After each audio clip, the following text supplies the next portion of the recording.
Hello student, YouTube के हमारे इस चैनल में आप सभी लोगों का स्वागत है। आज के इस वीडियो लेक्चर में हम लोग पढ़ने वाले हैं एक नया चैप्टर अध्याय 13 जो नाभिक के नाम से है। तो आज हम लोग न्यूक्लियाई के बारे में पढ़ेंगे, यानी कि नाभिक से रिलेटेड मतलब न्यूक्लियर स्ट्रक्चर के बारे में हम लोग पढ़ेंगे आज। ठीक है, तो न्यूक्लियर स्ट्रक्चर में पढ़ने से पहले हम लोग कुछ चीज़ों के बारे में बात करेंगे और इसी चैप्टर में हम लोग जो है रेडियो एक्टिविटी के बारे में भी पढ़ेंगे, अल्फा बीटा गामा के क्षय के बारे में पढ़ेंगे, रेडियो एक्टिव पदार्थ क्या है, रेडियो एक्टिविटी क्या है, इस चीज़ों के बारे में पढ़ेंगे। द्रव्यमान क्षति क्या है, बंधन ऊर्जा क्या है, नाभिकीय रिएक्टर, परमाणु भट्ठी, नाभिकीय विखंडन, नाभिकीय संलयन, मतलब ये सारी चीज़ें जो है इस चैप्टर में आएंगी और जिसका हम लोग केमिस्ट्री में भी कुछ हद तक इसका अध्ययन करते हैं और कक्षा 9th में भी हम लोगों ने इसके बारे में अध्ययन किया हुआ है, रेडियो एक्टिविटी क्या है। ठीक है, तो चलिए, चैप्टर का नाम है हमारा आज का जो है चैप्टर है नाभिक, अध्याय 13 नाभिक, न्यूक्लियर। ठीक है, तो इसमें हम कुछ बेसिक चीज़ों के बारे में पढ़ेंगे जिसकी जानकारी लगभग कुछ न कुछ आप लोगों को है। तो कुछ आइडिया इसमें हम लोग पढ़ेंगे। पहले की जो आइंस्टीन का द्रव्यमान ऊर्जा समीकरण है उसके बारे में, फिर एक परमाणु का द्रव्यमान मात्रक क्या होता है, उसे किसमें व्यक्त करते हैं, उसका मान केजी में निकालेंगे। एएमयू क्या होता है, उसका मान केजी में कितना होता है उसके बारे में पढ़ेंगे। और एक एमयू के बराबर अगर द्रव्यमान क्षति होती है तो कितनी ऊर्जा, मतलब द्रव्यमान ऊर्जा में जो बदलता है तो कितने होता है, कितना मान होता है, मिलियन इलेक्ट्रॉन वोल्ट या मेगा इलेक्ट्रॉन वोल्ट में उसका मान निकालेंगे। थोड़ी बेसिक चीज़ें हैं। फिर हम लोग थोड़ा सा बेसिक चीज़ पढ़ेंगे कि आइसोटोप्स, आइसोबार मतलब समभारी, समन्यूट्रॉनिक और समस्थानिक क्या होते हैं, न्यूक्लियन किसे कहते हैं, नाभिक के अंदर क्या क्या होता है, एटॉमिक नंबर, मास नंबर, द्रव्यमान संख्या, परमाणु क्रमांक, इसी सारी चीज़ों के बारे में पढ़ेंगे। नाभिक के साइज के बारे में पढ़ेंगे, उसके रेडियस के बारे में। तो आज कुछ बेसिक चीज़ें होने वाली हैं। ठीक है, तो चलिए, हमारी जो पहली हेडिंग है वो है कहने का मतलब है कि आइंस्टीन का द्रव्यमान ऊर्जा समीकरण। ठीक है, क्या है, आइंस्टीन का द्रव्यमान ऊर्जा संबंध है ना, आइंस्टीन का द्रव्यमान ऊर्जा संबंध, ये चीज सब लोग जानते हैं, है ना, 9th से ही पढ़ते आ रहे हैं।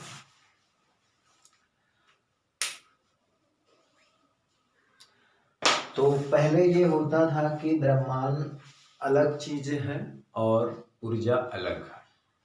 ठीक है ना, जब तक आइंस्टीन का ये द्रव्यमान संबंध समीकरण नहीं आया था, आइंस्टीन का द्रव्यमान ऊर्जा संबंध समीकरण नहीं आया था, तब तक हम लोग यही जानते थे कि द्रव्यमान अलग है, ऊर्जा अलग है, ये दोनों एक दूसरे से रिलेटेड नहीं है। किसी भी रिएक्शन में द्रव्यमान अलग से संरक्षित होता है, ऊर्जा अलग से संरक्षित होता है।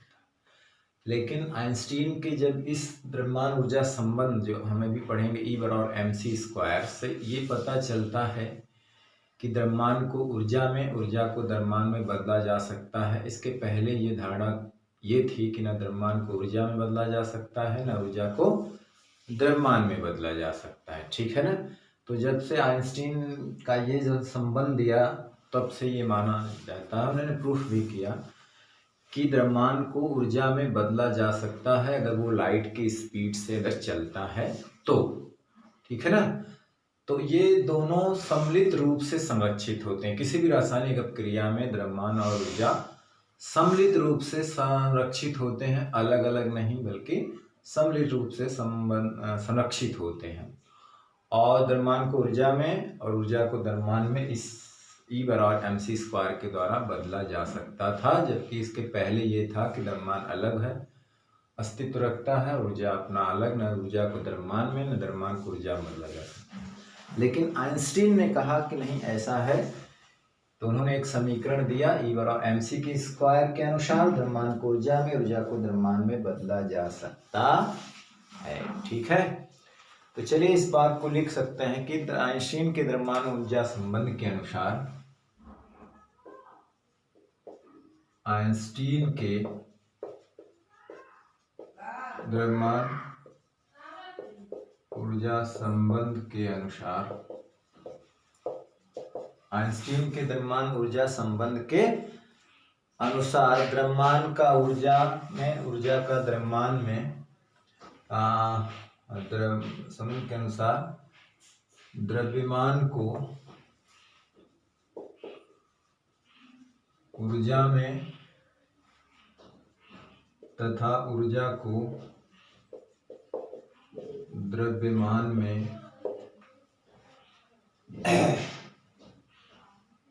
सूत्र E बराबर एम सी स्क्वायर के अनुसार बदला जा सकता है ना। और E बराबर एम सी स्क्वायर को ही क्या कहते हैं, द्रव्यमान ऊर्जा संबंध कहते हैं। इसे ही आइंस्टीन का द्रव्यमान ऊर्जा संबंध कहते हैं। ठीक है, आइंस्टीन का द्रव्यमान ऊर्जा संबंध कहते हैं। अब इसमें क्या है, जानते हैं कि c क्या है, लाइट की वेलोसिटी है, और m क्या है, मास में परिवर्तन है, और उसके तुल्य ऊर्जा है ना। तो m क्या है, द्रव्यमान में परिवर्तन है, और c जानते ही क्या है, वेलोसिटी, लाइट की वेलोसिटी है, और E जो है इसके तुल्य ऊर्जा है। E जो है इसके तुल्य, किसके, द्रव्यमान परिवर्तन के तुल्य ऊर्जा है। ठीक है ना। अब इस संबंध के अनुसार किसी क्रिया में द्रव्यमान अथवा ऊर्जा का जो संरक्षण होता है वो अलग अलग ना होकर के क्या होता है, सम्मिलित रूप से होता है। इस संबंध के अनुसार, इस संबंध के अनुसार किसी भी रासायनिक चाहे अभिक्रिया में ऊर्जा अथवा तथा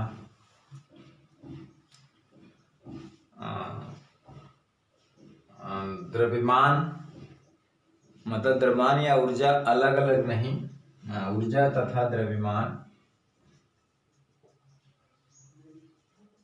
अलग अलग नहीं बल्कि सम्मिलित रूप से, संयुक्त रूप से संरक्षित रहते हैं, संरक्षित रहते हैं या होते हैं, संयुक्त रूप से संरक्षित होते हैं या रहते हैं। ठीक है, तो ये है, तो E बराबर एम सी स्क्वायर, ये इन्होंने एक रिलेशन दिया। इस रिलेशन से ये साबित हो गया कि द्रव्यमान को ऊर्जा में, ऊर्जा को द्रव्यमान में बदला जा सकता है। ठीक है, तो इसके बारे में अधिकतर तो सभी लोगों को जानकारी होगी, लेकिन हम शुरुआत ऐसे धीरे धीरे करेंगे। चलिए इसका स्क्रीनशॉट लेना है तो ले लीजिए। अब हम लोग चलते हैं कि एक परमाणु द्रव्यमान मात्रक किसे कहते हैं और किलोग्राम में इसका मान क्या होता है। ठीक है, क्योंकि इसका इस्तेमाल आगे हम लोग डायरेक्टली करेंगे, तो इसलिए हम इसे पहले बता दे रहे हैं। ठीक है ना, बेसिक चीजें हैं।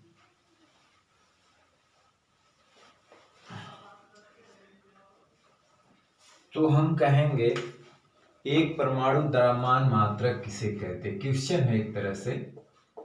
एक परमाणु, जिसको एमयू कहते हैं, एक परमाणु द्रव्यमान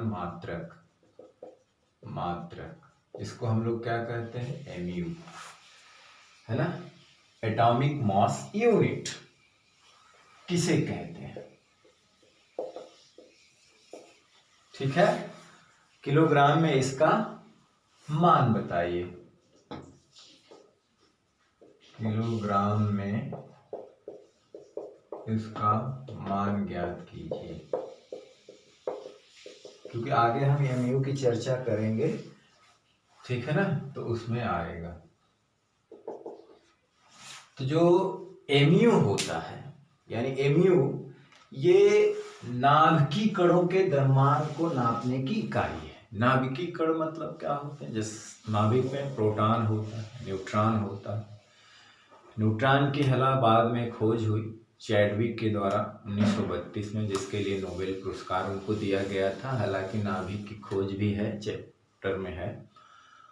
तो जो न्यूक्लियस होता है उसके अंदर प्रोटॉन और न्यूट्रॉन होता है, जिसको सम्मिलित रूप से न्यूक्लियन कहते हैं। क्या कहते हैं? न्यूक्लियन कहते हैं।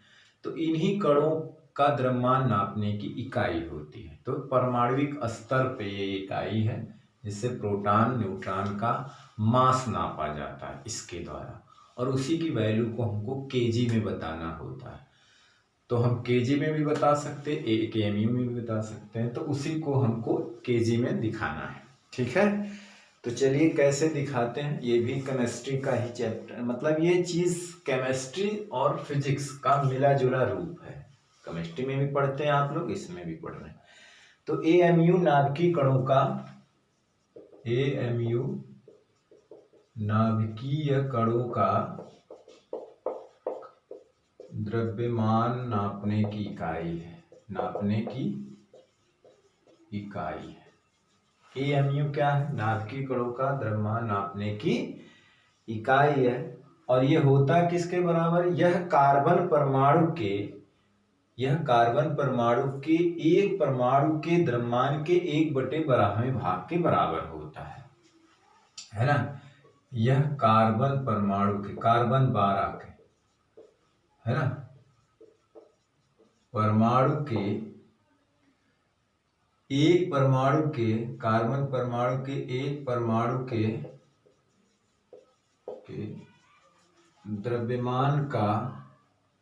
द्रव्यमान के 1/12वें भाग के बराबर होता है ना। तो कार्बन परमाणु जो 12 उसका मास, एटॉमिक मास नंबर होता है, वो यानी परमाणु भार जिसको कहते हैं, वो 12 के एक परमाणु के द्रव्यमान के 1/12वें भाग के बराबर होता है। ठीक है ना। कार्बन के एक परमाणु के द्रव्यमान के 1/12वें भाग के बराबर होता है ना। कार्बन तत्व तो समझ रहे हैं, जिसका परमाणु क्रमांक 6 होता है, परमाणु भाग 12 वाले के एक परमाणु के द्रव्यमान के बराबर होता है। तो ये यहाँ पे ये वर्ड थोड़ा सा गलत है, ये कार्बन के होना चाहिए, क्योंकि उसमें कई परमाणु होते हैं। ठीक है ना। कार्बन के एक परमाणु के द्रव्यमान के 1/12वें भाग के, कार्बन तो एक एलिमेंट है, तत्व है, तो उसमें परमाणुओं की संख्या तो बहुत होती है, तो उसके एक परमाणु का द्रव्यमान का 1/12वां भाग जो है 1 एमयू के बराबर होता है। तो हम जानते हैं कि अगर हम कार्बन का 1 ग्राम लें या कार्बन का 1 किलोग्राम लें, कार्बन का 1 ग्राम लिया जाए या कार्बन का 1 किलोग्राम लिया जाए, तो वो क्या होता है? 12 ग्राम के या 12 किलोग्राम के बराबर होता है। 12 ग्राम या 12 किलोग्राम के बराबर परमाणु का द्रव्यमान। तो 1 ग्राम अगर लिया जाए परमाणु का द्रव्यमान, तो उसको ग्राम में अगर दिखाएंगे तो जो 12 है ना, वो 12 ग्राम हो जाएगा। अगर हम 1 किलोग्राम कार्बन का परमाणु लेते हैं, तो उसका जो द्रव्यमान होता है वो 12 किलोग्राम होता है। ठीक है ना। तो कार्बन के 1 किलोग्राम परमाणु का द्रव्यमान जो होगा वो 12 केजी होगा, या हम इस तरह कहें कि कार्बन के 1 ग्राम परमाणु का द्रव्यमान हो तो 12 ग्राम होगा। तो उसके परमाणु भार को अगर हम ग्राम में बदलें तो उसे ग्राम परमाणु भार कहते हैं, केजी में बदलें तो किलोग्राम परमाणु भार कहते हैं। तो उसी तरह होता है कि कार्बन के 1 किलोग्राम परमाणु का जो द्रव्यमान होता है 12 किलोग्राम, ठीक है ना, क्योंकि परमाणु भार उसका क्या होता है 12 होता है। लेकिन हम जानते हैं कि अगर कार्बन का हम 1 किलोग्राम परमाणु का द्रव्यमान कितना होता है 12 ग्राम, तो अगर हम कार्बन का 1 ग्राम ले लें या 1 किलोग्राम ले लें तो उसमें परमाणुओं की संख्या कितनी होती है, अवागाद्रो नंबर के बराबर होती है। ऐसा केमिस्ट्री में भी पढ़ा होगा, ऐसा उन्होंने खोज भी किया था कि परंतु क्या है, तो कार्बन के 1 किलोग्राम परमाणु में परमाणुओं की संख्या, कार्बन के 1 किलोग्राम परमाणु में परमाणुओं की संख्या कितनी होती है, n होती है, जिसको अवोगाद्रो नंबर, गाद्रो क्या कहते हैं, नंबर के बराबर, नंबर, ठीक है ना, n होती है। 1 ग्राम ले लें तब भी उसमें परमाणुओं की संख्या इतनी होती है, 1 किलोग्राम परमाणु ले लें तब भी इतनी होगी। तो हर परमाणु किलोग्राम में हो जाएगा, ग्राम में लेंगे तो ग्राम में हो जाएगा, ठीक है ना। अणुओं की संख्या, परमाणुओं की संख्या सब इसमें इतने के बराबर होती है। तो 1 किलोग्राम परमाणु का द्रव्यमान इतना है और 1 किलोग्राम परमाणु में परमाणुओं की संख्या इतनी है, तो इसका मतलब है कि 12 किलोग्राम परमाणु का द्रव्यमान n के बराबर हो जाएगा, है ना। या हम कह सकते हैं कि कार्बन के n परमाणुओं का द्रव्यमान कितना होगा 12 केजी, अतः कार्बन के n परमाणुओं का द्रव्यमान क्या हो जाएगा, परमाणुओं का द्रव्यमान बराबर कितना होगा 12 किलोग्राम, क्योंकि 1 किलोग्राम परमाणु में परमाणुओं की संख्या कितनी होती है n, तो टोटल परमाणुओं की संख्या n है, तो इन्हीं का तो द्रव्यमान 12 केजी है। 1 किलोग्राम में कितने परमाणु हैं n, और उनका द्रव्यमान कितना होता है 12 केजी, इसका मतलब n परमाणुओं का द्रव्यमान कितना होगा 12 केजी, ठीक है ना। n परमाणुओं का द्रव्यमान कितना होगा 12 केजी, तो एक परमाणु का द्रव्यमान क्या हो जाएगा, इसलिए अतः एक परमाणु का, कार्बन के 1 परमाणु का द्रव्यमान क्या हो जाएगा, 1 की बात करें, क्योंकि यहाँ 1 परमाणु के द्रव्यमान के 1/12वें भाग के बराबर होता है, तो हो जाएगा n/12 केजी, n/12 केजी।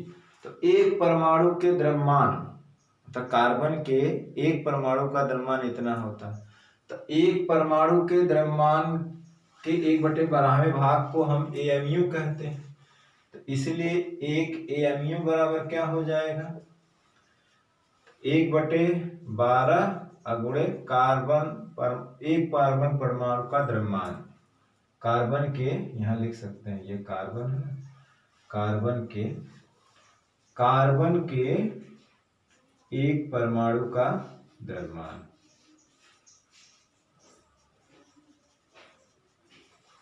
तो 1/12 गुणे n/,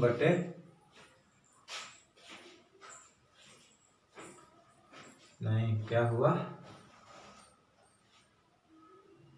ये सॉरी उल्टा हो गया ना, कार्बन के n परमाणु का द्रव्यमान 12 है, तो 1 परमाणु 12/n होगा, सॉरी 12 ऊपर है ना, 12/n केजी, तो 12/n केजी, 12 से 12 कैंसिल हो गया, 1/ क्या हो जाएगा n केजी, ठीक है। तो अवोगाद्रो नंबर जानते हैं कितना होता है, अब इसका स्क्रीनशॉट ले लीजिए, इसको मिटा दिया जाए। बहुत ठंडक है आज।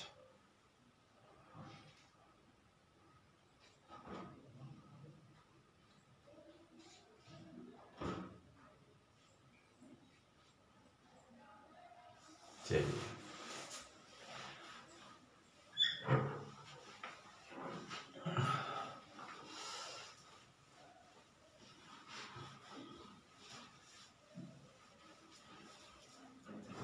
तो एक mu बराबर हो गया 1/n/kg। अब जानते हैं इसमें होता है इसकी वैल्यू 023 × 10⁻⁻23 यही होता है। तो एक mu बराबर 1/n/kg मतलब, और n नंबर जो होता है, ये एवोगाद्रो नंबर का जो मान होता है कि परिकल्पना के अनुसार ये होता है, ठीक है ना, × 10⁻⁻23। अब इसमें जब हमने इसको डिवाइड किया यानी इसमें भाग दिया तो हमें मिला 1.66 है ना, 24, मतलब हम अप्रॉक्सीमेट वैल्यू ले रहे हैं 10⁻⁻27 kg। तो एक mu को अगर हम kg में बदलें तो इतना आता है, ठीक है ना। तो ये नाभिकीय कणों के द्रव्यमान नापने की क्या है, इकाई है, जिसमें प्रोटॉन और न्यूट्रॉन के द्रव्यमान को मापा जाता है, ठीक है। इसमें द्रव्यमान और प्रोटॉन जो नाभिक होते हैं उनको नापा जाता है। अरे नाभिकीय कणों का आकार नापा जाता है इसमें, ठीक है। अब हम चलते हैं कि एक mu के बराबर अगर द्रव्यमान परिवर्तन होता है तो मेगा इलेक्ट्रॉन वोल्ट में उसकी कितनी एनर्जी होती है। एक mu द्रव्यमान परिवर्तन के करने पर उसका मान ऊर्जा में कितना होता है और मेगा इलेक्ट्रॉन वोल्ट में कितना होता है, ठीक है। तो एक mu जो होता है 1.66 × 10⁻⁻27 kg, और यहाँ पर और भी होता है 24 होता है, 49 होता है। तो वो हम देखेंगे कि न्यूट्रॉन का मास और प्रोटॉन का मास जो होता है उसमें थोड़ा सा डिफरेंस होता है, ठीक है। तो अब चलते हैं कि एक mu द्रव्यमान से उत्पन्न ऊर्जा का मान हमको किस में निकालना है, क्वेश्चन है जैसे। चलिए इसको मिटा देते हैं।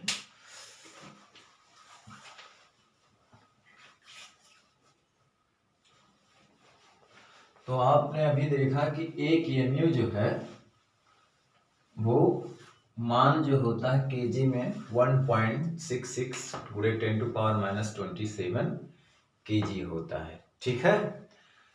तो अब हम लोग एक mu द्रव्यमान परिवर्तन से उत्पन्न ऊर्जा का गणना हम मिलियन इलेक्ट्रॉन वोल्ट में कीजिए। जैसे प्रश्न आ गया आपका कि एक mu द्रव्यमान परिवर्तन से, mu द्रव्यमान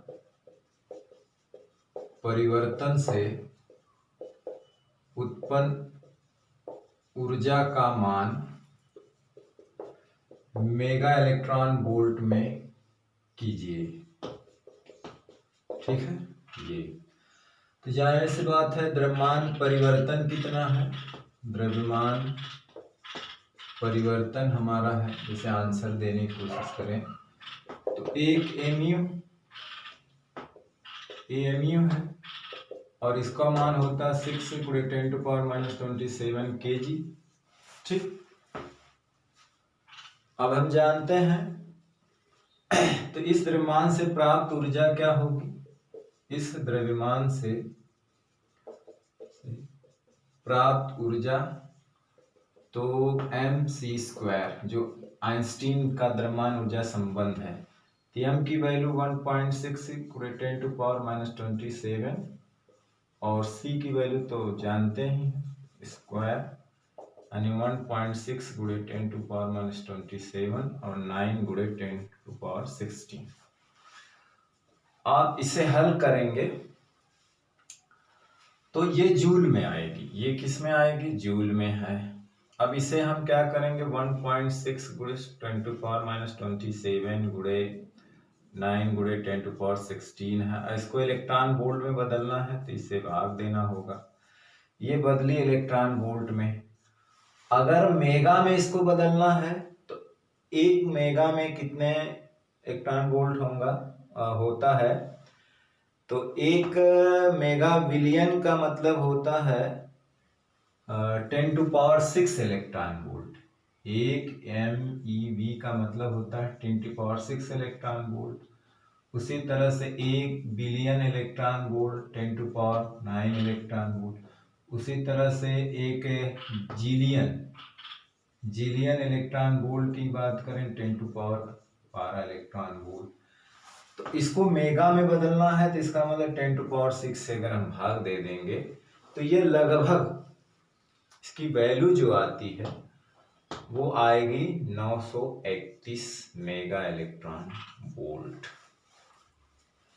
तो एक mu द्रव्यमान के बराबर जो ऊर्जा होगी वो 931 mega electron volt, million electron volt के बराबर होती है। तो एक mu द्रव्यमान परिवर्तन से या द्रव्यमान क्षति से उत्पन्न ऊर्जा का मान मेगा इलेक्ट्रॉन वोल्ट में कितना होता है, 931 मेगा इलेक्ट्रॉन वोल्ट होता है। इस चीज को हमने क्यों बताया, क्योंकि आगे हम mu का नाम लेंगे, इसका नाम लेंगे तो आप डायरेक्ट कहेंगे कहाँ से आया, तो इसलिए इसको बताना जरूरी था। ठीक है, तो चलिए कुछ बेसिक चीजों के यानी न्यूक्लियाई के कुछ बेसिक चीजों की ओर चलते हैं। कुछ बेसिक चीजें पढ़ते हैं जिसकी आप कमोबेश जानकारी आपके पास है। ठीक है ना, जिसकी जानकारी आपको कमोबेश है। ठीक है, चलिए इसको मिटा दिया जाए। चलिए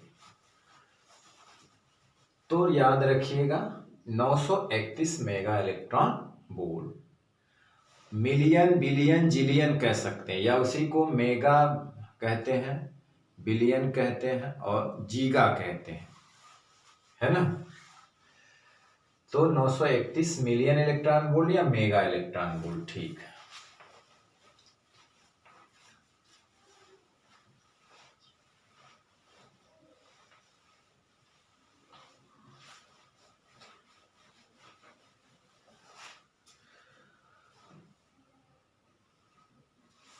चलिए तो जो न्यूक्लियस होता है मतलब नाभिक जो होता है ना, वो किस चीज से बना होता है, तो यहां हम लिखेंगे, इसको भी मिटा दीजिए। तो असल में बात जो है अब यहां से शुरू होती है। तो जो नाभिक होता है एक तरह से आप नाभिक जो बना होता है वो न्यूट्रॉन और प्रोटॉन से बना होता है। नाभिक का निर्माण या नाभिक न्यूट्रॉन, जिसकी खोज चैडविक ने 1932 में की थी और 35 में उन्हें नोबेल पुरस्कार मिला था। न्यूट्रॉन वो प्रोटॉन से मिलकर बना होता है, प्रोटॉन से मिलकर बना होता है ना। नाभिक न्यूट्रॉन और प्रोटॉन से मिलकर बना होता है। ठीक है ना, नाभिक किससे मिलकर बना होता है, न्यूट्रॉन। नाभिक में क्या मिलते हैं, न्यूट्रॉन और प्रोटॉन। और न्यूट्रॉन और प्रोटॉन को न्यूक्लियन कहा जाता है, यानी कि न्यूट्रॉन प्लस प्रोटॉन, इनको क्या कहा जाता है, संयुक्त रूप से इनको संयुक्त रूप से न्यूक्लियन कहा जाता है, न्यूक्लियन कहते हैं। ठीक है ना, यानी कि न्यूट्रॉन और प्रोटॉन को संयुक्त रूप से क्या कहा जाता है, न्यूक्लियन कहा जाता है। ठीक है, ठीक। अब हम लोग थोड़ा सा प्रोटॉन और न्यूट्रॉन के बारे में पढ़ लेंगे, इसका सिंबल क्या है। तो जैसे हम लोग प्रोटॉन की बात कर लेते हैं, प्रोटॉन। ठीक है। तो प्रोटॉन का चार्ज कितना होता है? आवेश, अगर हम आवेश की बात करें तो आवेश प्लस ई होता है, इस पे क्या होता है? प्लस ई, और जिसकी वैल्यू होती है 1.6 कूलाम में, इतनी। ठीक। इसकी मास की बात करें, मतलब द्रव्यमान की, तो द्रव्यमान होता है 1.6726, है ना। इसी को हमने वहां पे 60 में 66 लिख दिया था, अप्रॉक्सीमेट वैल्यू लिख दिया था, 1.6726 होता है। और वही अगर हम न्यूट्रॉन की बात करें तो वही 49 होता है, गुणे 10⁻⁻27 kg। तो चार्ज इतना होता है द्रव्यमान, इसी को 1 mu होता है, यही 1 mu के बराबर भी होता है। इसको हम mu हमने 1 mu का मान निकाला था तो यही आया था ना। तो वो एक प्रोटॉन का द्रव्यमान 1 mu या 1 U लिखा जाता है, ठीक है ना। अगर इसका प्रतीक देखें, सिंबल क्या है, तो इसको ऐसे लिखा जाता 1H1 या 1P1। तो यहाँ पे उसका मास होता है और यहाँ पे उसका चार्ज होता है ना। यहाँ पे क्या लिखा जाता है? ये मास होता है, और यहाँ पे ये क्या होता है? चार्ज। उसी तरह से अगर हम न्यूट्रॉन की बात करें,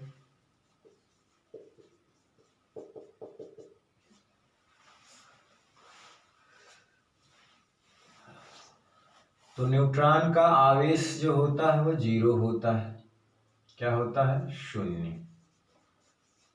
ये न्यूट्रल होता है।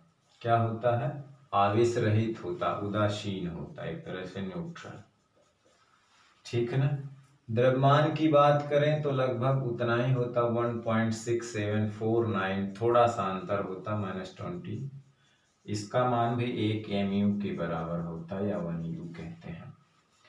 प्रतीक जो होता है तो ये 0 और 1, मतलब है कि 0 उसका चार्ज होता है और 1 उसका मास होता है, 1 mu, ठीक है ना। तो ये इसके बारे में, प्रोटॉन न्यूट्रॉन से मिलकर नाभिक बना होता है, नाभिक न्यूट्रॉन प्रोटॉन से मिलकर बना होता है, जिसको हम लोग शॉर्ट में क्या कहते हैं? न्यूक्लियॉन। अब थोड़ा सा हम लोग पढ़ लेते हैं द्रव्यमान, परमाणु क्रमांक, एटॉमिक नंबर, द्रव्यमान संख्या, ठीक है ना। तो चलिए इसका स्क्रीनशॉट ले लीजिए। आज बेसिक चीजें होंगी, बाकी इसके बारे में डिटेल में हम लोग रेडियो एक्टिविता है, बाकी आएगा नाभिक का और भी चीजें, द्रव्यमान शक्ति, बंधन ऊर्जा, प्रतिन्यूक्लियन, ग्राफ, स्टेबिलिटी, क्या क्या है, सारी चीजें आगे हम लोग पढ़ेंगे, ठीक है। चलिए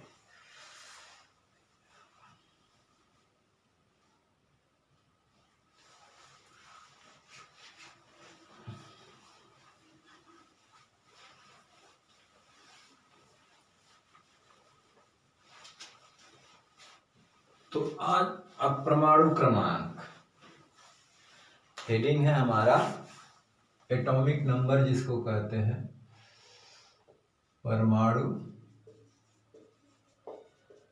क्रमांक, जिसको जड़ से दिखाते हैं, एटॉमिक नंबर, है ना।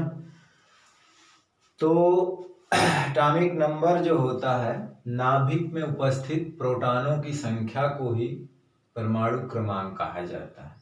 यानी कि किसी तत्व के नाभिक में उपस्थित प्रोटॉनों की संख्या को तत्व का परमाणु क्रमांक कहते हैं, है ना। ये होगा कि किसी तत्व के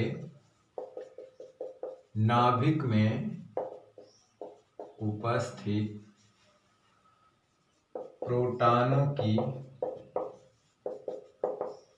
संख्या को तत्व का परमाणु क्रमांक कहते हैं, तत्व का परमाणु क्रमांक कहते हैं, क्रमांक कहते हैं। इसे कैपिटल जेड से प्रदर्शित करते हैं और इसके चार्ज को ZE से प्रदर्शित करते हैं, ठीक है ना। तो परमाणु क्रमांक। अब बात आती है द्रव्यमान संख्या की। द्रव्यमान संख्या।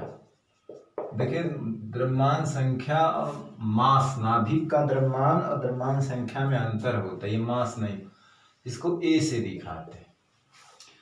तो कहने का मतलब जो द्रव्यमान संख्या होती है, जैसा कि आप लोग जानते हैं, वो नाभिक में उपस्थित प्रोटॉनों न्यूट्रॉनों की संख्या के योग के बराबर होती है ना। नाभिक किसी भी तत्व का नाभिक होगा, नाभिक में उपस्थित प्रोटॉनों तथा न्यूट्रॉनों की संख्या के योग को द्रव्यमान संख्या कहते हैं। योग को द्रव्यमान संख्या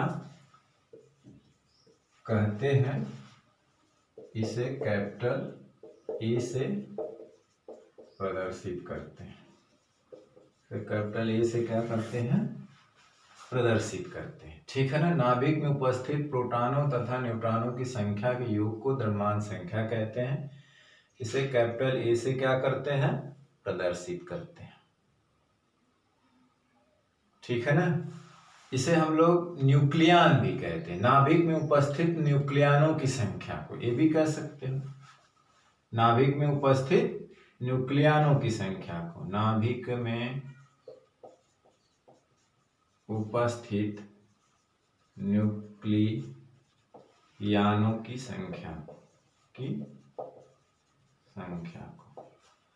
नाभिक में उपस्थित न्यूक्लियनों की संख्या को द्रव्यमान संख्या कहते हैं,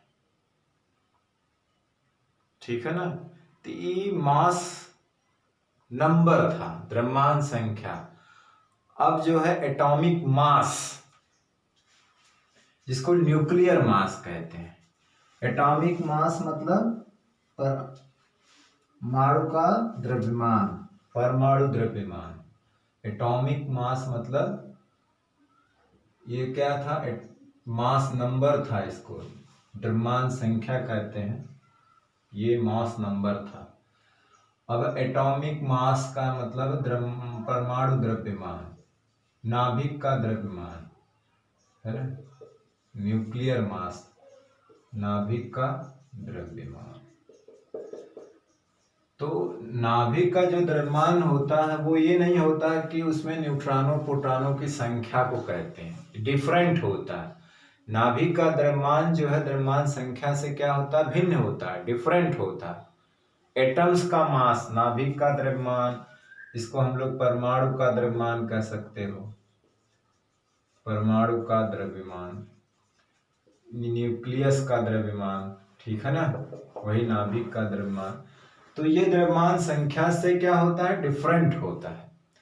जानते हैं कि एक mu बराबर होता है एक प्रोटॉन के मास के बराबर होता है, या एक न्यूट्रॉन के मास के बराबर होता है। द्रव्यमान संख्या तो उनकी संख्या है, जो द्रव्यमान संख्या है, मास नंबर है, वो p और n के संख्याओं का योग है। तो उनके उसको अगर हम मास में बदलें, उसको केजी में बदलें, तो उसका अगर हम द्रव्यमान निकालें जिसका यूनिट केजी होता है, तो उसको mu से गुणा करना पड़ेगा। वो तो नंबर है, उस नंबर में क्या करेंगे, mu। जैसे कि 5 प्रोटॉन है नाभिक के अंदर, 5 प्रोटॉन है, तो 5 गुणे amu है ना।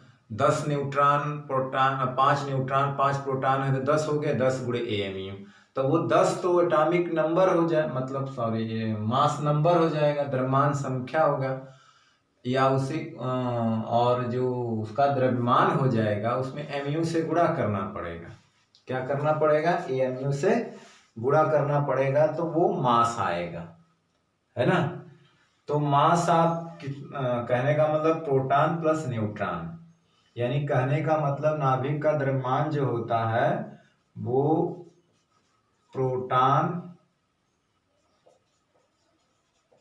तथा न्यूट्रॉन के द्रव्यमान को, न्यूट्रॉन के संख्या को नहीं, इनके द्रव्यमान को, प्रोटॉन तथा न्यूट्रॉन के संयुक्त द्रव्यमान को, के संयुक्त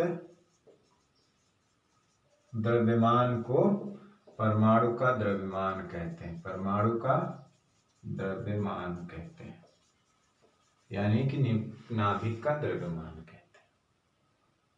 ठीक है ना।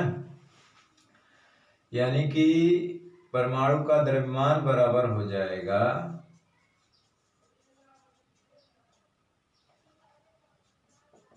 प्रोटॉनों की संख्या न्यूट्रॉनों की संख्या गुणे एमयू। एमयू में मतलब इनके नंबर, इनका योग जो है वो द्रव्यमान संख्या कहलाएगा। अब इनके मास को, प्रोटॉन के मास को न्यूट्रॉन के मास को, तो प्रोटॉन के मास को एमयू में बदला जाता है।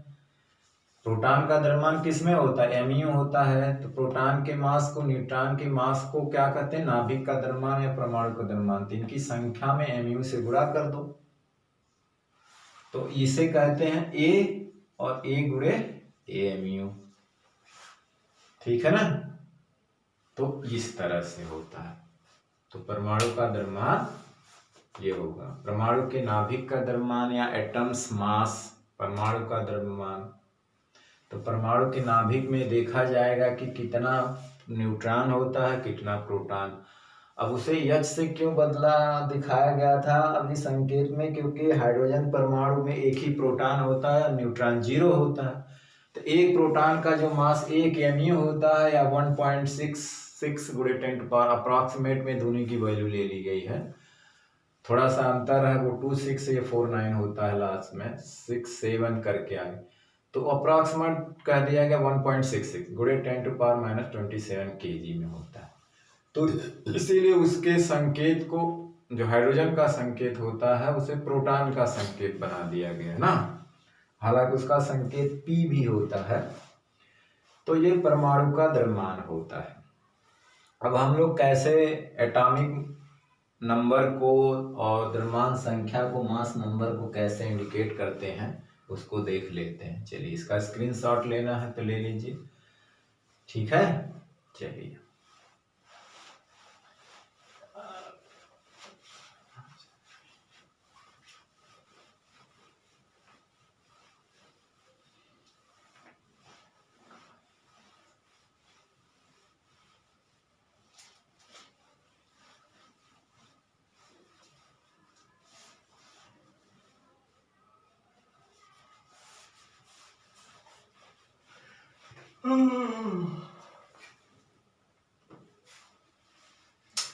अब जैसे कहने का मतलब है कि आपके पास जैसे कि ये कोई एलिमेंट है x, ये क्या है? तत्व है। तो जो द्रव्यमान संख्या होता है, मास नंबर होता है, वो यहाँ लिखते हैं, यहाँ लिखते हैं, कभी कभी यहाँ लिखते हैं, कभी कभी इस साइड। तो यहाँ पे a लिखा जाता है और यहाँ पे z लिखा जाता है। मास नंबर मतलब है number of proton plus number of neutron, और z क्या होता है? Atomic number. या इसको ऐसे भी लिखते हैं, है ना, z और a। जैसे हमें अगर लिखना है O, तो यहाँ पे 816 ऐसे लिखा जाता है। जैसे सोडियम लिखना है तो 1123, या एक ही तरफ लिखा जाता है, या इसको हम लोग लिखेंगे Na1123, इधर ही लिखते हैं, है ना। अब इसमें क्या है, अगर हम देखें तो 8 प्रोटॉन होते हैं, 8 न्यूट्रॉन होंगे। इसमें क्या होता है? 11 प्रोटॉन, एटॉमिक नंबर प्रोटॉनों की संख्या है, और 12 न्यूट्रॉन हो जाएंगे। तो उसी तरह से ये आएगा। ठीक है। अब कार्बन है 6 12, 6 प्रोटॉन 6 न्यूट्रॉन, है ना।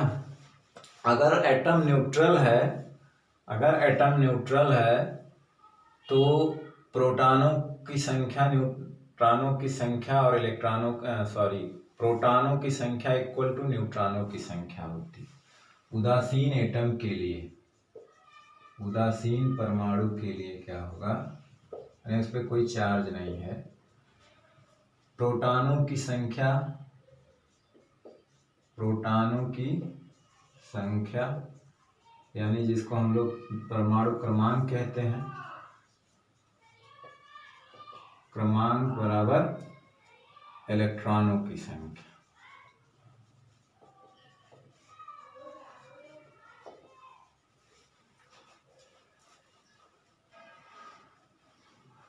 इलेक्ट्रॉनों की संख्या, ठीक है। तो ये है, ठीक। अब हम नाभिक का क्लास वर्गीकरण करेंगे। न्यूक्लियाई, क्लासिफिकेशन ऑफ न्यूक्लियाई मतलब नाभिक का वर्गीकरण करना है। अलग अलग टाइप के नाभिक, मतलब कहने का मतलब नाभिक के बारे में, जैसे कि उसके आधार पे समस्थानिक क्या होते हैं, समन्यूट्रॉनिक क्या होते हैं, समभारिक क्या होते हैं, तो इन चीज़ों के बारे में पढ़ेंगे। फिर आगे है नाभिक का साइज क्या है, नाभिक का आकार क्या है, मतलब वही साइज, शेप के बारे में, साइज के बारे में, डेंसिटी के बारे में, ये सारी चीज़ें आज मतलब एकदम बेसिक चीज़ों के बारे में चर्चा है।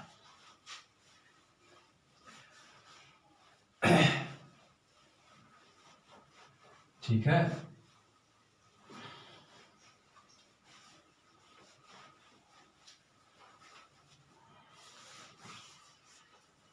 तो हम लोग नाभिक का वर्गीकरण देखें तो नाभिक का वर्गीकरण,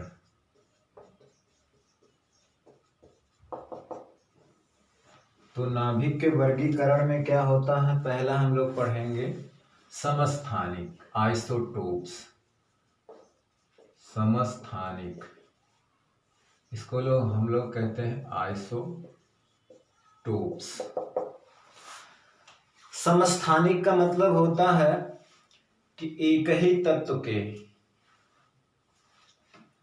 मतलब एक ही तत्व के परमाणुओं का, है ना, एटम्स ऑफ सेम एलिमेंट, मतलब एक ही तत्व के वे परमाणु, तत्व एक ही रहेगा लेकिन एटम्स अलग अलग की बात करेंगे, जिनका परमाणु क्रमांक समान होता है लेकिन द्रव्यमान संख्या, मास नंबर अलग होता है, और न्यूट्रॉनों की संख्या भी क्या होती है, अलग होती है ना। यानी कि number of proton, number of जो सेम नंबर ऑफ प्रोटॉन होते हैं लेकिन नंबर ऑफ न्यूट्रॉन अलग अलग होते हैं। तो नंबर ऑफ न्यूट्रॉन अलग अलग होने का मतलब हुआ कि उसका जो मास नंबर है, कहने का मतलब द्रव्यमान संख्या, वो अलग होती। क्यों? क्योंकि न्यूट्रॉन अलग होते हैं, ठीक है ना। तो इसमें लिखेंगे कि एक ही तत्व के, ये बेसिक चीज है जानकारी, एक ही तत्व के वे परमाणु, है ना, जिनके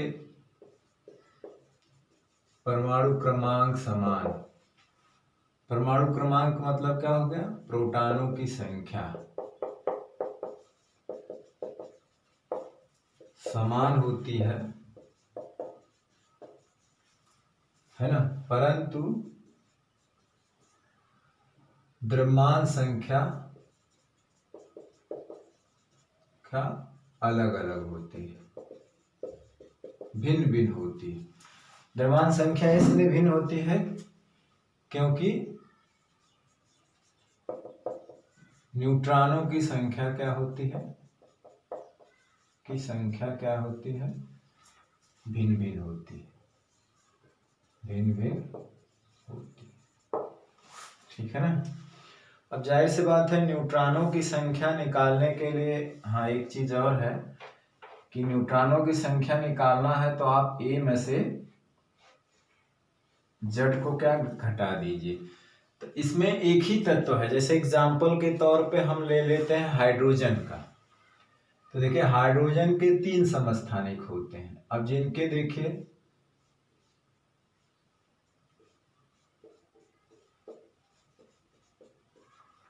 इसको कहते हैं प्रोटियम, मतलब प्रोटॉन एक तरह से, ये ड्यूटेरियम है, ट्राइटियम है, या डी से भी दिखाया जाता है, इसे टी से भी दिखाया जाता है। तो प्रोटियम, प्रोटॉन, ड्यूटेरियम और ट्राइटियम। अब इसमें देख रहे हैं न्यूट्रॉन तो सब में क्या है, अलग अलग है,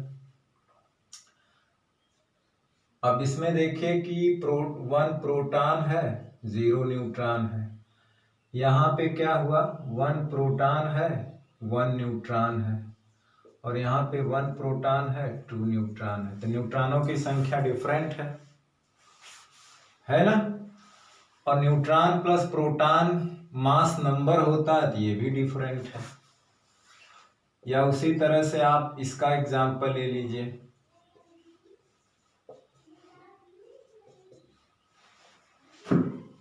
तो 17 प्रोटॉन है और 18 न्यूट्रॉन हो गया। देखिए डिफरेंट है, 17 प्रोटॉन है और 20 न्यूट्रॉन हो गया इसमें। तो न्यूट्रॉनों की संख्या डिफरेंट है, और न्यूट्रॉन प्रोटॉन यहाँ पे मास नंबर भी देख रहे हैं डिफरेंट है, 1 2 3। ठीक है ना। उसी तरह से कार्बन के 3 समस्थानिक होते हैं, C6 12, C6 13, C6 14। तो 6 प्रोटॉन होते हैं और यहाँ तो 6 न्यूट्रॉन है, लेकिन न्यूट्रॉन तीनों में डिफरेंट है। लेकिन ये देखिए मास नंबर जो अलग अलग है, 6 प्रोटॉन हो गया तो 7 न्यूट्रॉन हो जाएगा, यहाँ 6 प्रोटॉन या 8 न्यूट्रॉन। तो डिफरेंट न्यूट्रॉन के डिफरेंट होने से मास नंबर डिफरेंट। तो आप यहाँ भी कह सकते हैं कि एक ही तत्व के परमाणु जिनके परमाणु क्रमांक यानी प्रोटॉनों की संख्या नाभिक में समान होती है परंतु द्रव्यमान संख्या अलग अलग होती है। क्यों? या तो ये भी लिख सकते हैं क्योंकि न्यूट्रॉनों की संख्या भिन्न भिन्न होती है। ठीक है। चलिए दूसरा हम लोग देख लेते हैं, इसका स्क्रीनशॉट लीजिए या लिखिएगा पास करके। आइसोबार्स। आइसोबार्स मतलब होता है संभारिक, है ना।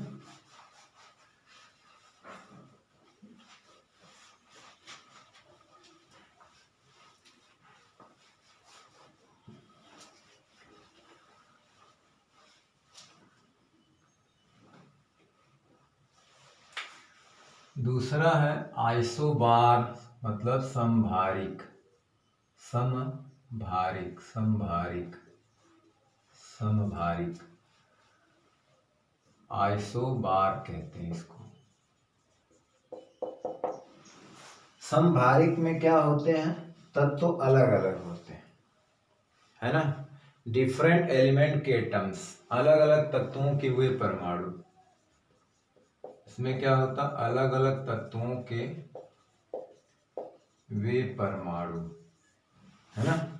अलग अलग तत्वों के वे परमाणु जिनका क्या चीज समान होता है, द्रव्यमान संख्या समान होता है, लेकिन द्रव्यमान परमाणु क्रमांक क्या होता है, भिन्न भिन्न होते हैं। यानी कि प्रोटॉन और न्यूट्रॉन की संख्या डिफरेंट होती है। यहाँ पर भी डिफरेंट होती है लेकिन द्रव्यमान संख्या क्या होती है, समान होती है। द्रव्यमान संख्या क्या होती है ना। प्रोटॉन न्यूट्रॉन क्या होते हैं, भिन्न भिन्न होते हैं। तो यानी सिंपल में लिखें तो अलग अलग तत्वों के वे परमाणु जिनकी द्रव्यमान संख्या समान होती है। द्रव्यमान संख्या यानी न्यूक्लियनों की संख्या समान होती है परंतु प्रोटॉनों की संख्या यानी परमाणु क्रमांक वही होती है ना। प्रोटॉनों की संख्या क्या तथा न्यूट्रॉनों की संख्या अलग अलग होती है। न्यूट्रॉनों की संख्या अलग अलग होती, भिन्न भिन्न होती है, लेकिन दोनों का सम समान होता है। तो अलग अलग तत्व के होते हैं। जैसे कार्बन का एक समस्थानिक ले लिया जाए 6 14 और नाइट्रोजन 7 14। देखिए ये दोनों सेम है ना, लेकिन यहाँ पे देखिए कि 6 प्रोटॉन हो गया 8 न्यूट्रॉन।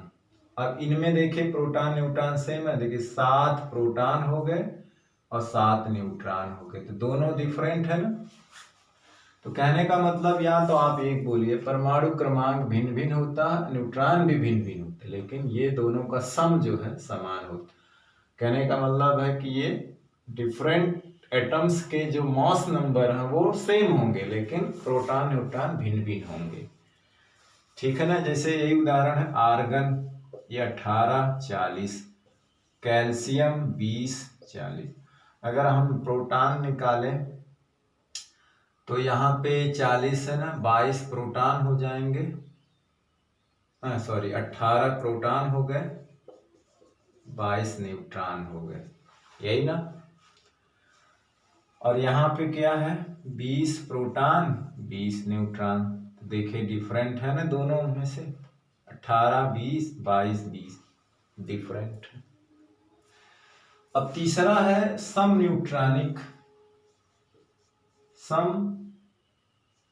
न्यूट्रॉनिक आइसोटोन्स जिसको कहते हैं अंग्रेजी में आइसोटोन्स। तो इसमें क्या होता है कि न्यूट्रॉनों की संख्या समान होते हैं, वो भी डिफरेंट, अलग अलग तत्वों के परमाणु जिनमें न्यूट्रॉनों की संख्या क्या होती है, सेम नंबर ऑफ न्यूट्रॉन होते हैं, है ना। लेकिन मास नंबर इसमें क्या होते हैं, डिफरेंट होते हैं। मास नंबर क्या होते हैं, डिफरेंट प्रोटॉन होते हैं और डिफरेंट मास नंबर होते हैं, लेकिन न्यूट्रॉनों की संख्या क्या होती है, सेम होती है। देखिए प्रोटॉन डिफरेंट होते हैं और same atomic number same different होते, सॉरी द्रव्यमान संख्या डिफरेंट होती है, परमाणु क्रमांक यानी प्रोटॉनों की संख्या डिफरेंट होती है, लेकिन न्यूट्रॉनों की संख्या सेम होती है। तो भिन्न भिन्न तत्वों के वो परमाणु विभिन्न तत्वों के, भिन्न भिन्न मतलब विभिन्न तत्वों के वे परमाणु जिनके नाभिक में, वही जिनके नाभिक में, वही नाभिक ना लिखें, जिनके नाभिक में न्यूट्रॉनों की संख्या समान होती है, परंतु द्रव्यमान संख्या व प्रोटॉनों की संख्या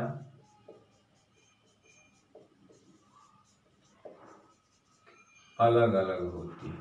क्या होती है, अलग अलग होती है, भिन्न भिन्न होती है। अब जैसे हम कहने का मतलब भिन्न भिन्न होती है, तो कहने का मतलब है कि A माइनस जेड जिसको क्या कहते हैं, न्यूट्रॉन, ये समान होती है, समान। और A एंड जेड क्या होता है, भिन्न, यानी कि जेड भिन्न होता है, A डिफरेंट होता है, A एंड जेड क्या होता है, असमान होता है।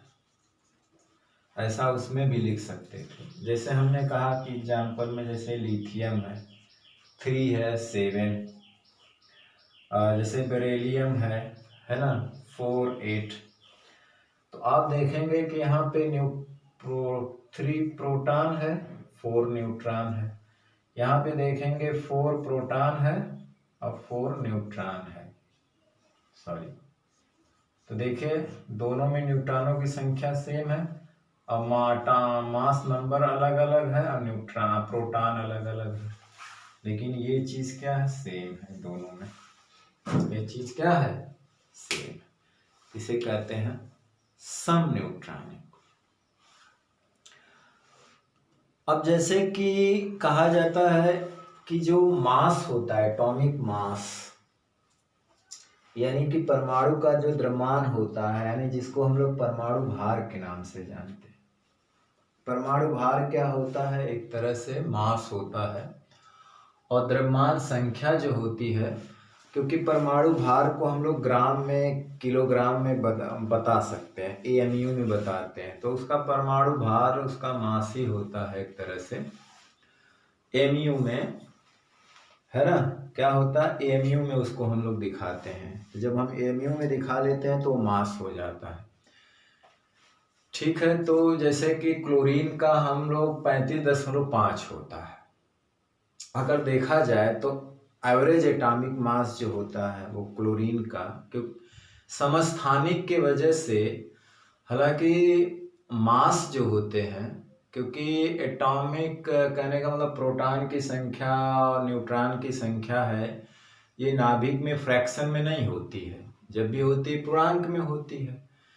तो इनका सम जो द्रव्यमान संख्या होता है वो भी पूर्णांक में होती है, और उसी में mu से गुणा कर देंगे तो मास में बदल जाएगा, तो वो भी पूर्णांक में होना चाहिए। लेकिन कुछ तत्वों के जो एटॉमिक मास होते हैं, परमाणु भार कह लीजिए, या द्रव्यमान जो होते हैं, परमाणु द्रव्यमान जो होता है वो भिन्न में होता है, फ्रैक्शन में होता है। तो फ्रैक्शन में क्यों होता है? उनके समस्थानिक की वजह से, क्योंकि एक ही एटॉमिक नंबर के अलग अलग परमाणु पाए जाते हैं जिनका एटॉमिक मास जो है अलग अलग होता है, तो उनका एवरेज लिया जाता है। जैसे क्लोरीन के 2 समस्थानिक होते हैं, तो एक का जो है परमाणु भार जो है 35 होता है और एक का 37 होता है, तो उनका एवरेज एटॉमिक मास 35.5 होता है। तो वो क्यों होता है? ड्यू टू आइसो आइसो क्या कहते हैं हम, क्या कहते हैं, समस्थानिक के वजह से, आइसोटोप्स के वजह से, आइसोटोप जिसको समस्थानिक कहते हैं, उसके वजह से ही उसका जो एटॉमिक मास होता है, परमाणु द्रव्यमान जो होता है, वो भिन्नात्मक होता है, फ्रैक्शनल होता है ना। और कैसे निकाला जाता है उसको भी हम देख लेते हैं। तो फ्रैक्शनल एटॉमिक मास है ना, चलो इसका स्क्रीनशॉट ले लेते हैं, ले लीजिए और इसको मिटा देते हैं, ठीक है।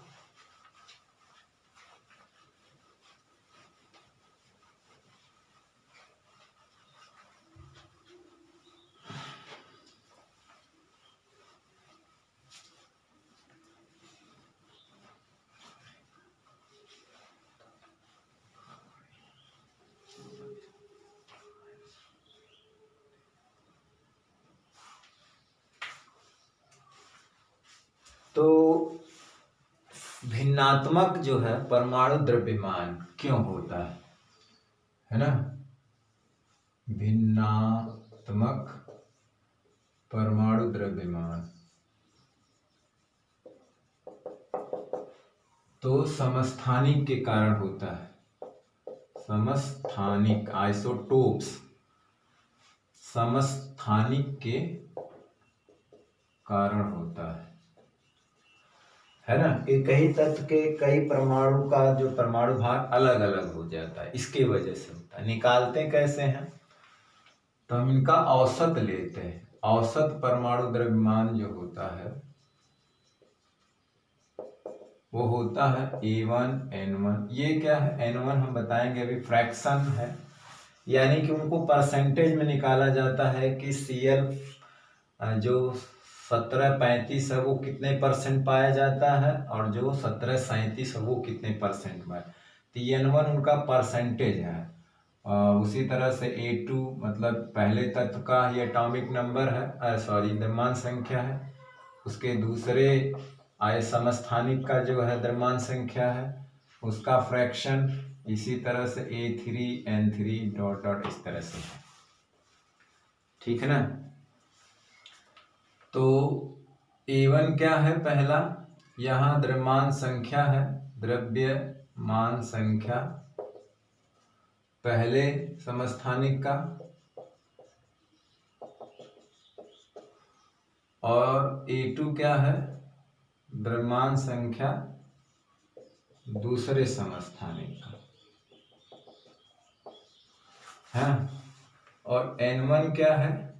फ्रैक्शन है, एक तरह से, है ना, अंश है, यानी कि भिन्नात्मक अंश, एक तरह से फ्रैक्शन मतलब अंश, है ना। पहले समस्थानिक का अंश, है ना, भिन्नात्मक अंश करें, भिन्नात्मक अंश, और N2 क्या है, ये है दूसरे समस्थानिक का भिन्नात्मक अंश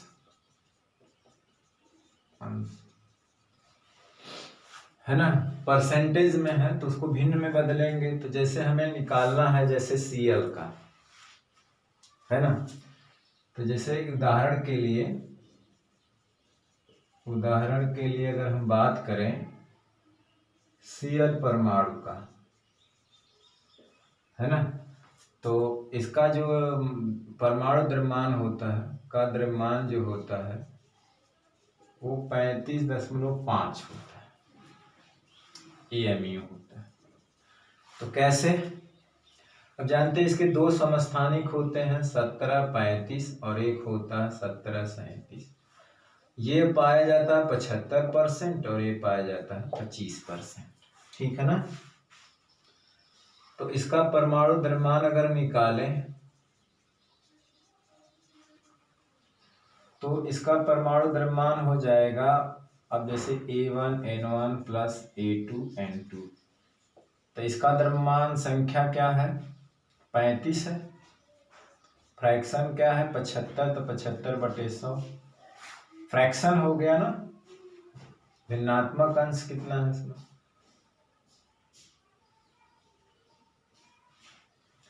फ्रैक्शन मतलब भिन्न, समझ रहे हैं, भिन्न होता है तो भिन्नात्मक अंश लिया जाएगा कि कितना है उसका। और ये जो है इसका 37 है, लेकिन इसका क्या 25% माने 25/100, 25 चौका 100, 25 तिया 75, 25 चौका 100, 25 से कम, तो हो जाएगा 35 गुणे 3/4 और ये हो जाएगा 37 गुणे 1/4, यानी कि ये गुणा करेंगे तो 5 3 15, 3 3 9, 105 हो जाएगा और 1 प्लस 37, यानी ये हो जाएगा आपका 142/4 को हल करेंगे तो 35.5 AMU, ठीक। तो इसलिए समस्थानिक की वजह से ही उसके जो एटॉमिक मास आते हैं, परमाणु द्रव्यमान MU में आते हैं, वो भिन्नात्मक रूप में आते हैं और उनको इस तरह से निकाला जाता है कि कौन कितने परसेंट है, किसकी मात्रा कितने परसेंट, ठीक है। तो इस तरह से आप इसको कैलकुलेट कर सकते हैं किसी का, बशर्ते उसका परसेंटेज पता होना चाहिए कि ये कितना परसेंट का योगदान है इसमें और इसका कितने परसेंट का योगदान है। तो इसको हम भिन्न के रूप में लिखेंगे, भिन्नात्मक अंश होता है N1N, ठीक।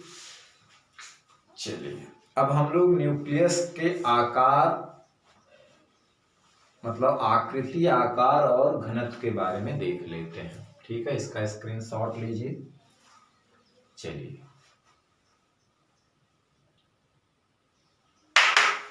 तो हम लोग न्यूक्लियस के आकृति, आकार और घनत्व के बारे में जान लेते हैं। अभी समझ लो इसका बेसिक शुरुआत है, अभी बाकी है सारी चीज़ों के बारे में, जबकि ये चैप्टर पिछले समय से आप लोग पढ़ते आ रहे हैं। 9th में आपने केमिस्ट्री में पढ़ा था, फिर 11th के केमिस्ट्री में है, फिर यहाँ फिजिक्स में है, तो सिमिलरिटी ज़्यादा है, थोड़ा मोड़ा डिफरेंस है। तो नाभिक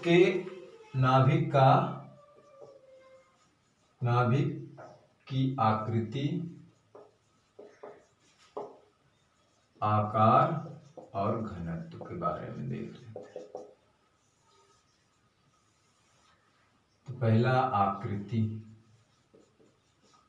तो देखिए जो नाभिक की आकृति है, ठीक है ना, वो लगभग जो है कुछ परसेंट, 5-10% अगर छोड़ दिया जाए तो आकृति लगभग स्फेयर है, स्फेरिकल है, मतलब गोलाकार है।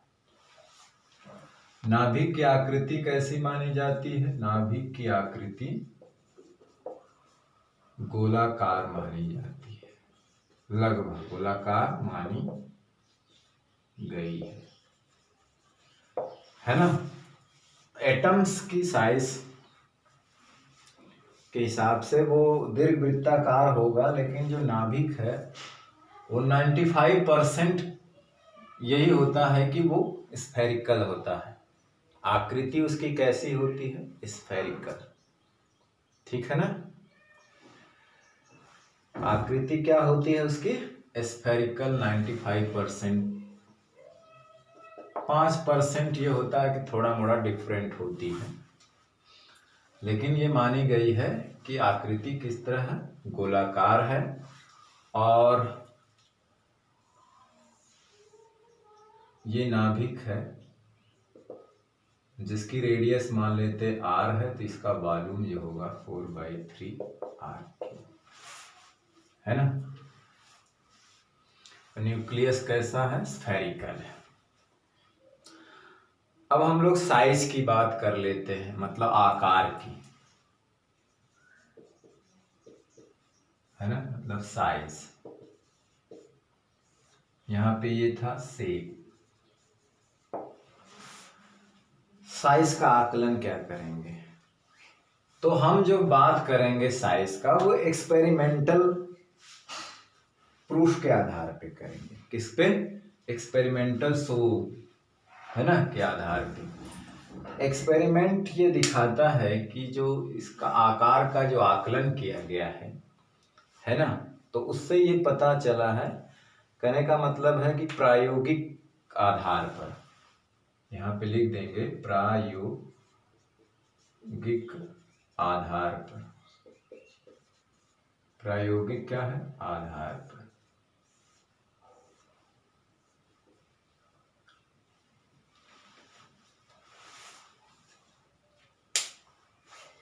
प्रायोगिक आधार। तो प्रायोगिक आधार पे ये हुआ कि जो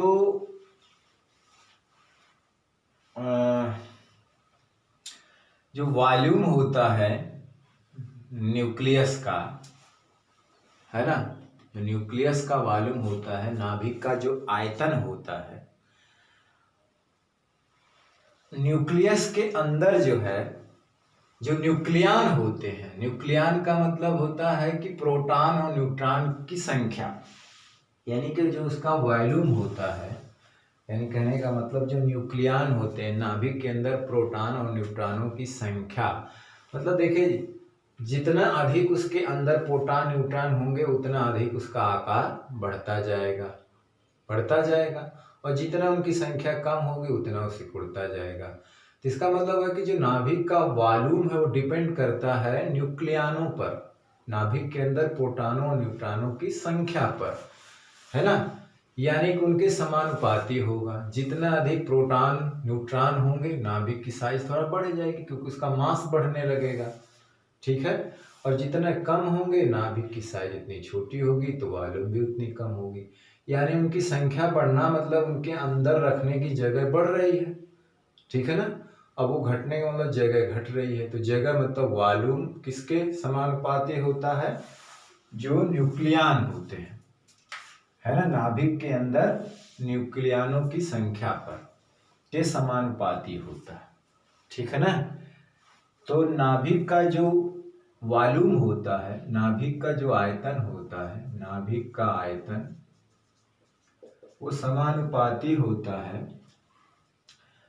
नाभिक के न्यूक्लियनों के, नाभिक के न्यूक्लियनों के, है ना, नाभिक के अंदर उपस्थित नाभिक के न्यूक्लियनों के,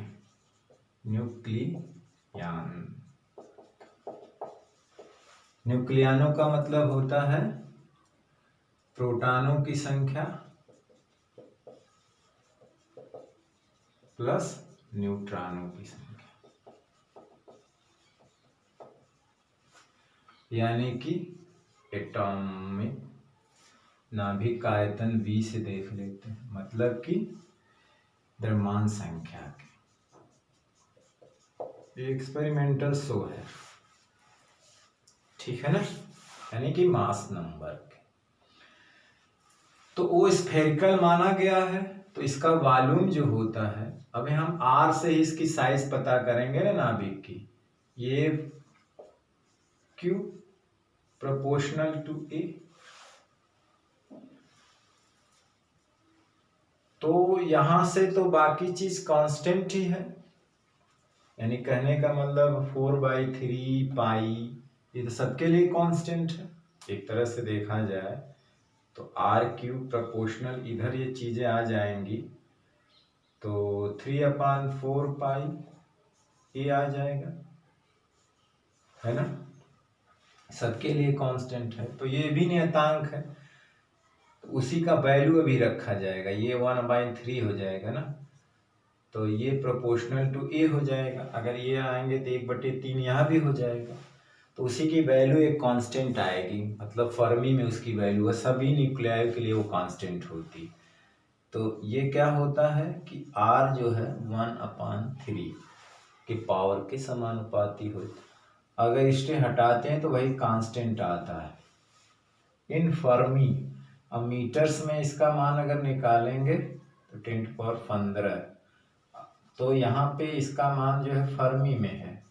फर्मी एक यूनिट है मापन की, एक इकाई है, फर्मी भी होती है मीटर, है ना, और a के पावर 1/, ठीक है ना।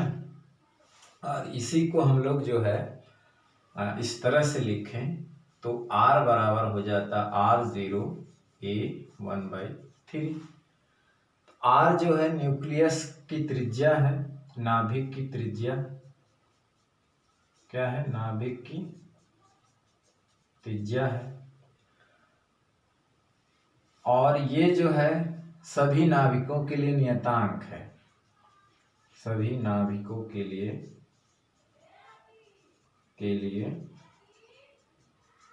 नियतांक।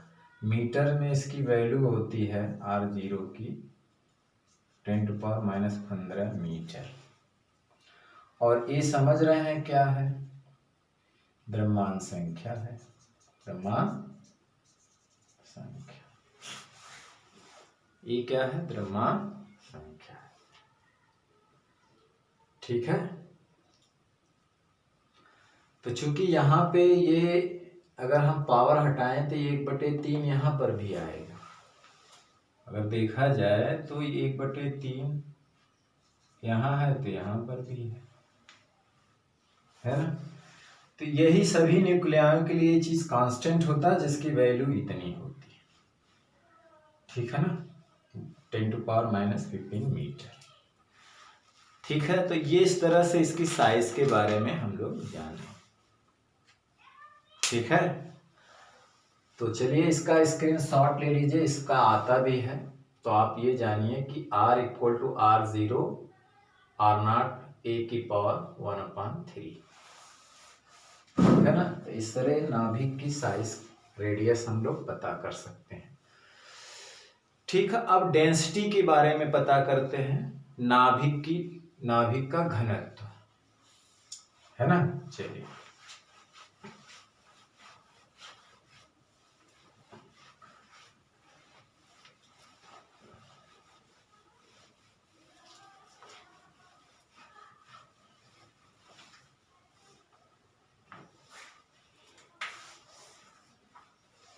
तो घनत्व के बारे में बात करते हैं।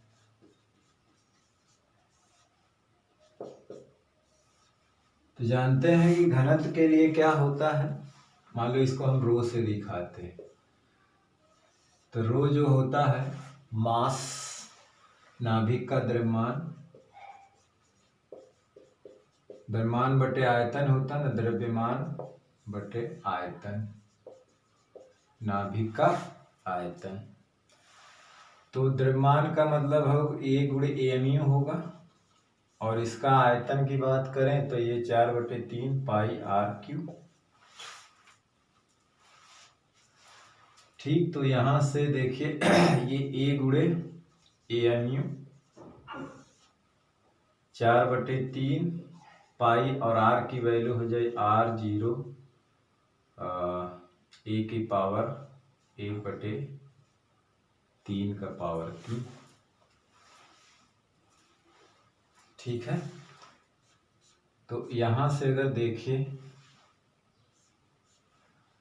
तो यहाँ पे A/AMU हो जाएगा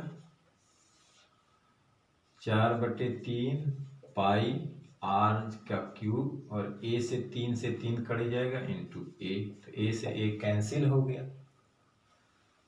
अब रो बराबर क्या हो जाएगा, ए एम यू 4/3 पाई, और इसकी वैल्यू क्या होती है 1/2 गुणे 10⁻⁻15 के पावर 3। इसका अगर मान निकाल, ए एम यू का मान जानते हैं कितना होता है 1.66 गुणे 10⁻27 kg पाई 1.2 गुणे 10⁻15 3। ठीक, अब इसकी वैल्यू को निकालें, अगर कैलकुलेट करें, है ना, इसको 6-7 भी रख सकते हैं आप। 6 जो हमने निकटतम दोनों के लिए लिया था, न्यूट्रॉन प्रोटॉन दोनों के लिए, तो 6 के बजाय 1.67 किए, ज़्यादा सुटेबल है। ठीक है ना, आप इतना ही लिखिएगा 1.67, बाकी 2.6 होता है और 4.9, इतना का अंतर होता है प्रोटॉन और न्यूट्रॉन के मास में। तो ये निकटतम दोनों के लिए, ठीक है ना। अब इसे कैलकुलेट करेंगे तो इसकी जो वैल्यू निकल के आएगी कैलकुलेशन पे, वो लगभग अप्रॉक्सीमेट 2 गुणे 10⁻⁻17 पावर में आती है kg पर घन मीटर। ये सभी न्यूक्लियाई के लिए होती है, यानी फॉर सभी नाभिक के लिए, सभी नाभिकों के लिए लगभग क्या होती है, समान होती है। अभी हम लोग एक एग्जाम्पल लेकर के, एनसीईआरटी का वो एग्जाम्पल है, उसको लेकर के देखते हैं, ठीक है ना।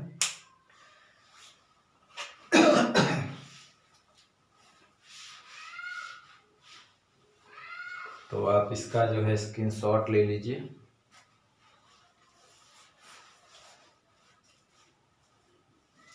चलिए, ठीक है, ठीक, चलिए।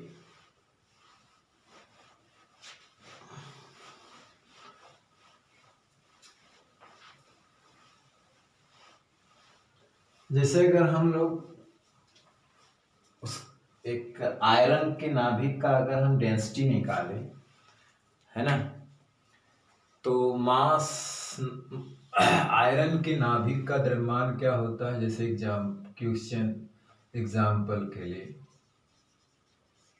तो उसके लिए लगभग देखिए 10⁻17 तो बदलना नहीं है, बस करते ये जो 2 गुणे वाली, इसी में थोड़ा मोड़ा अंतर आता है, ऑलमोस्ट जो है वो सबके लिए कांस्टेंट आता है, ठीक है ना।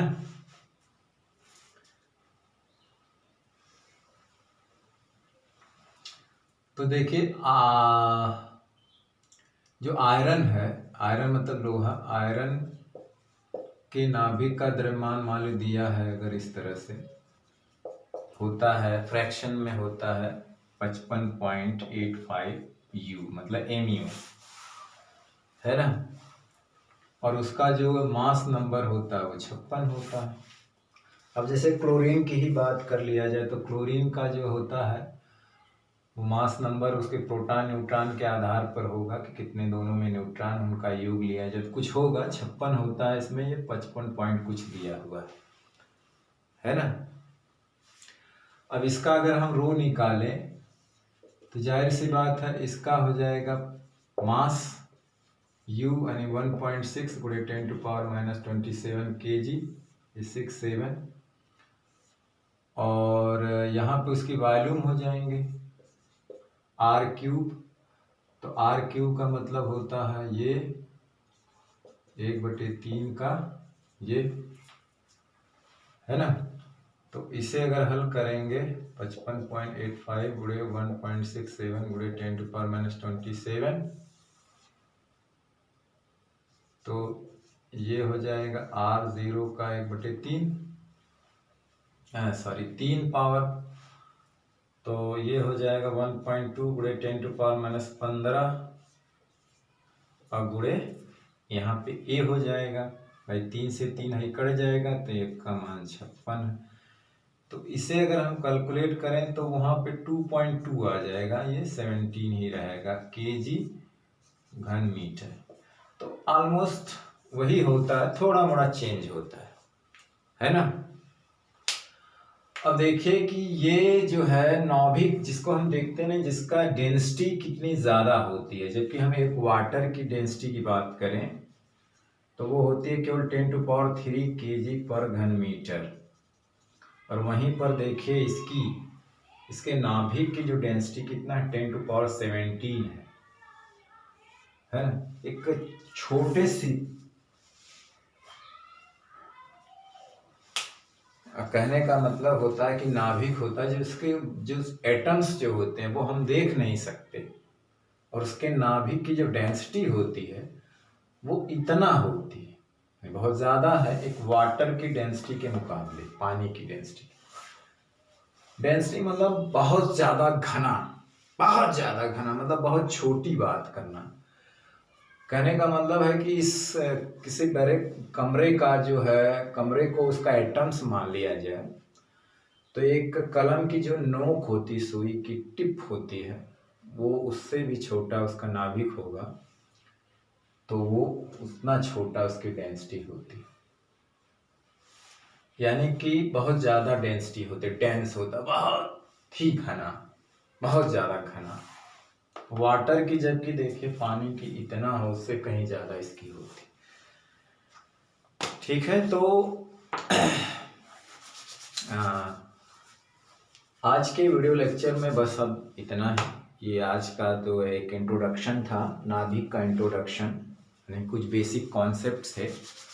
ठीक है, तो आज का वीडियो लेक्चर में अब बस इतना ही, और अगले नेक्स्ट वीडियो लेक्चर में हम नए टॉपिक के साथ आएंगे। हो सकता है रेडियो एक्टिविटी है, रेडियो एक्टिव के बारे में पढ़ेंगे हम लोग, अल्फा बीटा गामा जो 6 है उसके बारे में, फिर तमाम न्यूक्लियर रिएक्शन जो होते हैं उनके बारे में सीरियल से पढ़ेंगे।